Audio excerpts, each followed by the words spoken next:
Азыркы тапта 370.110 салык төлөөчү бирдиктүү салык декларациясын тапшырды.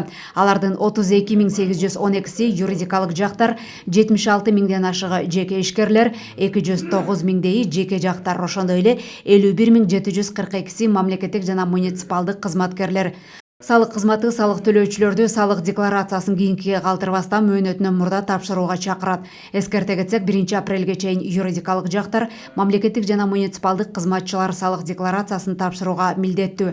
Ал эми 1 майга чейин жеке ишкерлер, анын ичинде патент менен иштегендер, менчигинде салык салынуучу мүлк жана жер участогу, куроо жайлары, жеке жактары, дыйкан жана фермердик чарбалар, мамлекеттик органдардын же жергиликтүү өз алдынча башкаруу органдарынын кызматкерлери тапшырышы керек.